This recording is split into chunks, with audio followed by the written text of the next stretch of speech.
We are at the end of our month-long series about the intersection of mythology, folklore, and psychology in the African context. In the first episode, we introduced the topic with an examination of how folk or traditional beliefs form part of the essential framework of the mental architecture of the modern African. This is not to say all modern Africans embrace traditional beliefs. Most people, however, have an orientation towards these beliefs which range from supportive through neutral to a more oppositional stance. And even more, these stances are far from fixed. In the second episode, we explored the widespread phenomenon of my village people, and this is the belief that misfortunes in life can result from the malicious intent of one's own village people. That episode was a conversation with my mother, author and poet Suzanne Day, and she took the time to explain the roots of this belief and why it's so pervasive. Something I came away with from that episode is a deeper understanding of the way the changes wrought by colonization and all that followed on the African continent have affected the way we Africans relate to ourselves and to others. I also came away with a more solid sense of urgency around why it's so important that we take the time to peer at the inner workings of our own minds. In the third episode, which was last week, we explored some folkloric precedents and probed at why certain communities seem so vulnerable to mass panic attacks. We discussed Kosh Kosh and the Popobawa, two malevolent specters that have haunted communities in West and East Africa and triggered mass panic attacks. And what I found most fascinating about the whole phenomenon is how it explains things that I have experienced personally. Matter of fact, a couple of people I spoke with shared their own experiences with the Kosh Kosh phenomenon, and we had a good laugh over how stress and anxiety can really distort reality. But it wouldn't be a series about mythology, folklore, and psychology if we didn't talk about perceptions people have of the denizens of the spirit world as understood and experienced across the continent. And so that is what we will do in this final episode. Hello, friends, and welcome to the Mythological Africans podcast, where we read and talk about stories from African mythology and folklore. I am your host, Helen Tunde.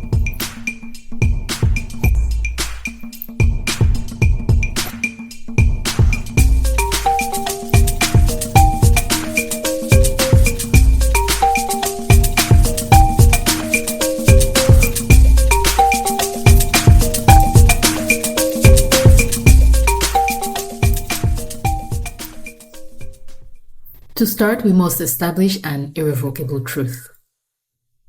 Belief in the reality of a spirit world that intersects with and influences the world of the living is ubiquitous on the African continent.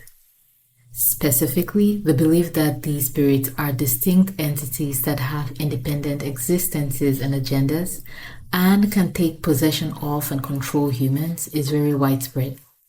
It has different names, manifestations, and purposes, but spirit possession beliefs and associated practices occur in over 80% of African societies. Believe it or not, research has actually been done on this topic, and I think the book was published in 1973 about it. In the African context, spirits vary.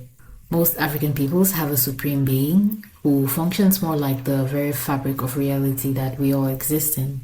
But then there are a host of lesser nature, ancestral, and other spirits who are more involved in the lives of human beings. And depending on the circumstances or the desires of the person interacting with them, these entities can be benevolent, malevolent, or neutral.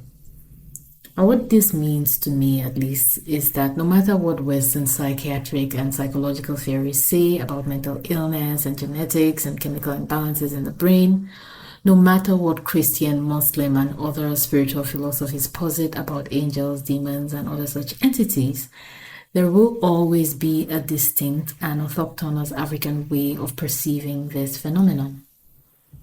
What are the implications of this though? I am thinking right now of Nigerian author Helen Oyeyemi's Baker's Girl, in which this young girl called Jess, born to a Yoruba mother and an English father, travels to Nigeria and then returns to England with an entity she calls Tilly Tilly. And Tilly Tilly is a version of what is known to the Yoruba as Abiku. And an Abiku is a child who is born repeatedly to the same parents but always dies young after a brief and often difficult life. And so in Jessie's case, this Abiku called Tilly Tilly is the spirit of her twin sister who died before they were born. Interestingly, this specter of a dead sibling who haunts a living sibling shows up in South African author Shubnum Khan's The Jinn Waits 100 Years. And in this case, the spirit haunts a girl who is of Indian and South African heritage.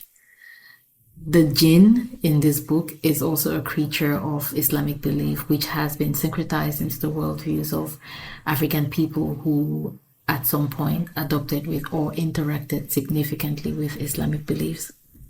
And so these are 2 out of thousands of books that feature the different facets of beliefs in spirits and the supernatural among African people. The obvious and not so obvious ways belief and experiences of these spirits still influences African people just wends its way through modern African literature and has created quite the conundrum because there are divergent opinions on how to describe this reality, at least as it shows up in literary works. So there are terms like African Jujuism, Afropantheology, and Afrofantasy. But that's a topic for another episode, which, as it turns out, we do have one from last year, so I'll include a link to it in the episode notes. But more important, at least to me, for this episode is how we describe and navigate these realities in day-to-day life. After all, what people believe about the spirit world affects the choices they make in big and small matters. It affects the choices of food and drink they consume, the kinds of information and experiences they expose themselves to, the kind of work they do, the people they associate themselves with, and so much more. And what I have found from all these years of reading myths and folktales and studying the associated cultures is that the vital thing is to understand what the situation is, so one can step out from under the shadow of fear and aversion that usually hangs over the whole topic of spirit beings. The people who crafted and often listened to myths and folktales back in the day had an advantage. The advantage is that the stories they crafted and told among themselves happened in the context of a more coherent cultural and spiritual reality than most of us live in these days. Now, we have the advantage in that we can see from multiple points of view and hopefully cultivate a better understanding of the way different people experience the world and so come up with more compassionate and effective responses. Take spirit possession, for example. To someone influenced by Western ideas, it is most likely some manifestation of a mental illness, even if the person behaves in a way that's not particularly harmful.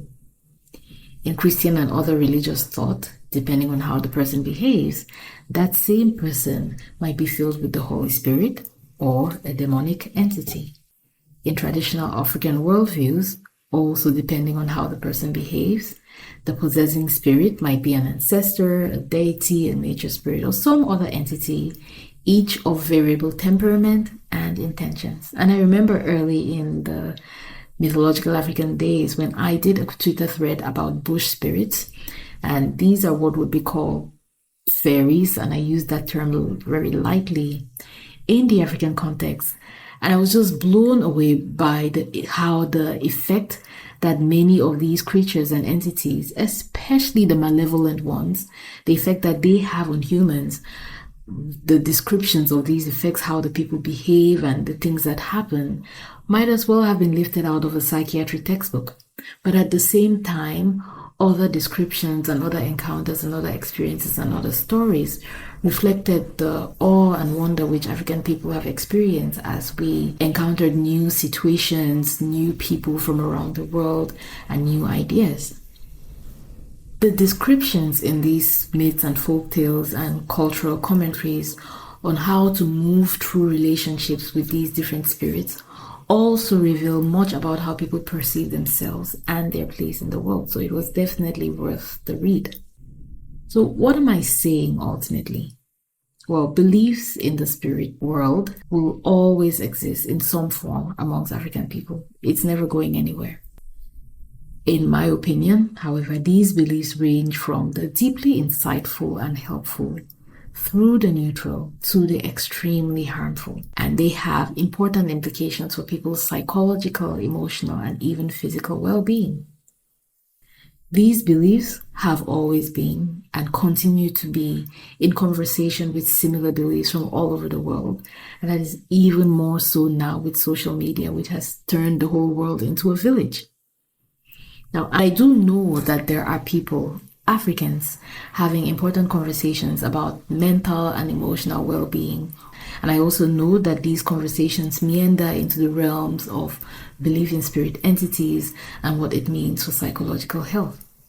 I also know that many of these people already use the incredibly rich material that myths and folklore provides on how to understand these entities in context and relate them to similar ideas and beliefs from around the world, and so offer people support that meets them at their point of need. But I hope that this becomes more of a norm, and I hope that this is done in a way that quite honestly strips the mystery away, right? There is a way to approach these things if you are a practitioner, for example.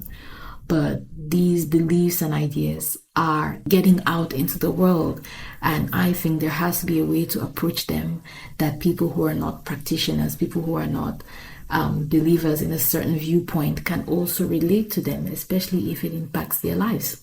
And it's why I also hope that more Western trained mental health practitioners are paying attention, because I truly believe that this will help them provide better care, especially as people move around the world through migration, and odds are you might find yourself needing to provide mental health care to someone from a vastly different culture than yours.